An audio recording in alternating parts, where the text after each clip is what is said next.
name is Nikki, this is Pin Cut Sew, and today I have a no-sew tutorial to show you. I don't know if you have seen the young things lately using like purse charms. You know, like it's maybe either like a scarf tied onto their bag handle and or a charm. I know that I got my girls, a couple of these for Christmas from the brand Baggu. One of them's like a horse shape. So they're just like cute charms that hook onto your bag zipper. And I made a new purse last week. It's this one. This is called the La Jolla crescent bag, crossbody bag maybe. I'll link you to this pattern. I got it on Etsy. The strap instructions were a little sketchy, so I went my own way, but it turned out really cute. It's the exact size that I was needing. Has a zipper pocket inside. And I found some cool hardware at Hobby Lobby, including these zipper pulls. They unclasp right here and they hook securely onto the zipper. And since the only zipper I could find was not really a bag zipper, it's like a garment zipper, I needed an extra pull. So I bought this and then I was like, oh my gosh, this is perfect for me to make some kind of a bag charm. Also see my flower tag. I'll link you to these too. I impulse bought them and they're so cute. They're birth flowers. This is actually my birth flower. So anyway, after I made the purse, I was thinking of bag charm ideas and I remembered the Christmas origami star tutorial. Most people make this as Christmas ornaments, but I wanted to do something quilty for the front of my purse. And I was like, I could make a little star block. And then I remembered this. This is just a fold and glue pattern for an origami quilty star. So this is what I'm going to teach you how to make today. And then I figured out how to put a tab securely on it. This is actually tied onto the charm inside of the star. So you can't see it, it's not going to come off because it's tied together. And there's no sewing involved. So let's get right to it. The hardest part is the pressing. The reason I've never made these for Christmas, it's not hard, the pressing, is just that I only sew Christmas ornaments in batches of like 10 or 20 sometimes. And pressing 4 strips, like you're about to see how I press it, but doing that so many times over does not sound like fun to me. And so to make a one-off of these for a non-Christmas item is just kind of better for me personally. But you can totally make these as Christmas ornaments too. So yeah, let's pick fabrics and get started. Okay, I spared you my agonizing process of choosing fabrics. It always takes me so long. So I picked these 4 fabrics. This one is a fat quarter I got recently at my fabric shop. I think it's so cute. So I already ironed them, and the next thing I need to do is cut 4 by 16 inch strips. Absolutely love these starry fabrics from Ruby Star. I just ordered, or a few months ago, I ordered several colors just because I like to have them on hand.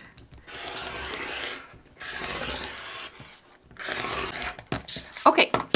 The next thing we're going to do is we're going to go over to the ironing board and press each one of these in half. And then we're going to open it up and press each side into the middle. Then we're going to press it in half again. This is why I was saying I would not want to make 20 of these, because 20 times 4, that's a lot of ironing. Okay, let me go show you what I mean by the ironing board. Defuzz. It is somewhat important that you be pretty precise with this step because your strips really do need to be pretty uniform and flat.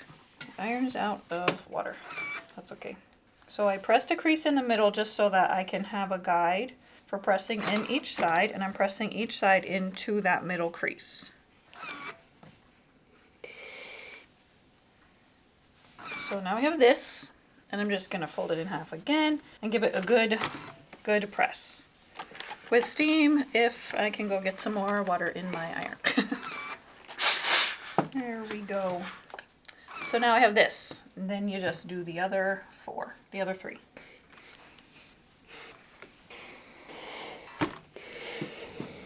Okay, done. Okay, so all my strips are now ready, and I'm going to finger press each one in half, hot dog style. I mean hamburger style, right? Okay, then I'm going to start weaving them together. So this one at the top with the fold on the left-hand side, I'm going to unfold this one and tuck the ends inside and refold it. So both layers of these ends are inside of this strip. Then I'm going to unfold this one and tuck this in here. And then with the final one, I'm going to tuck it in here and also tuck these ends into the folded edge of the top one. So now I'm woven together like so. And then once they're in place, you can scrunch them together gently until you have this nice 4 patch in the middle. You try to get it pretty snug. We don't want our star to be loose. I feel like this purple fabric is thicker, so it doesn't like to fold as well. Okay, so there we go. Nice and nestled within each other. Okay, we're going to flip the entire thing over. Okay, we're going to move clockwise around. We're going to take the top strip and put it over the center. We're going to take this one, still going clockwise, this one, and then the final one, we're going to tuck underneath this top strip. So now we have them all nice and nestled together again. Okay, so now we're going to make the star points, and we can start anywhere for this. And you're going to also need some craft glue. I save the gluing for the very end. I just used the Elmer's tacky glue. This has always been my favorite craft glue. My mom used to buy it when I was a kid, and I never deviated. Okay, so we're going to turn this, I'm just going to start here, turn it this way, flip the star over, turn it this way, and then fold it in on itself. So I'm going to make sure this point looks nice and neat. And then I'm going to take this end and tuck it into here, keeping everything straightened out as I go. So now there's my first star point. This, I'm going to pull it out a tiny bit so that I can get inside of the raw edge, or my raw edge will be tucked inside. I'm going to cut it off, pull my star back out, my point back out nice and neat, and now my raw edge is tucked under this, what do you want to call it? Flap? I don't know. Okay, so then I'm going to do the next one. I'm going to turn this one this way, flip the whole piece over, make a point, fold it in on itself, and tuck it inside. I'm going to tug it out a little farther, very carefully, cut it off, and pull my point out nice and neat. So I'm just going to keep doing that. You don't have to do them in any particular order. Okay, this way, flip it, this way. Maybe this time I'll try trimming it off before I tuck it in. Yeah, that worked too. Okay, starting to look very cute. Trim it first. Okay, look how cute. Oh my gosh, I'm in love with these colors. Ooh, what a fun way to use pretty prints. Okay, so now in order for it not to fall apart, we're going to stick some glue in each square on both sides. So I like to just stick it in there, squirt out some glue, and squeeze it closed. Oops, try not to get it on the fabric like I just did. This does dry clear, but still, you know. And then I did it on the inside of here too. Just a dot. We're just tacking those raw ends in where they go so they don't pull out when your toddler plays with it, although that still might happen if they're not careful. Okay. Beautiful. Now let this dry for just a second, and then I will show you how I figured out how to add a tab onto it. So this tab can either be a hanging string for an ornament, or it can be for a zipper pull thing like this. I usually buy the zipper pull or this kind of hardware at Hobby Lobby. I also harvest it from purses that are worn out that I'm getting rid of. So if I wanted to make a purse, then I have the hardware. I have D-rings from purses. I even sometimes cut them off of these kinds of things, off of things I'm getting rid of that are worn out. Bra hardware is another good place. Okay, I kind of like this burnished bronze. I also have gold. Or do I just want to stick with silver? I think I like this. Okay, now I need to find a piece of ribbon or something that's about this size.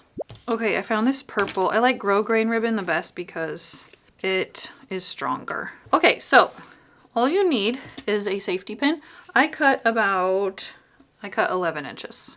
So I'm going to attach my safety pin to one side, and then you'll notice that you have sort of a post through the center. So I'm going to go in one side, and I'm going to wedge it down through that same post on the bottom. I'm going to remove my safety pin, thread my hook onto my ribbon, and then put my safety pin back on the opposite end. And I'm going to thread it now on the other side of that post. So do you see how I'm putting it down there? Now I have a ribbon on either side of the center posts, all the way down to the bottom.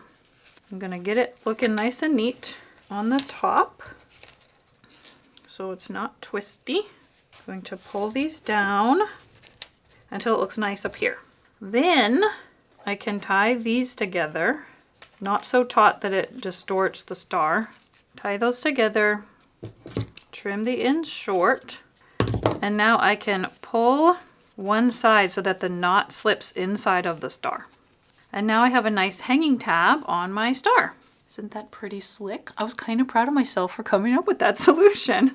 You can't see the knot, it's wedged inside, and it's secure so it's not going to pull off. Beautiful. Okay, I really hope you've loved this little tutorial. I think this would be a really, really fun gift for all ages, honestly.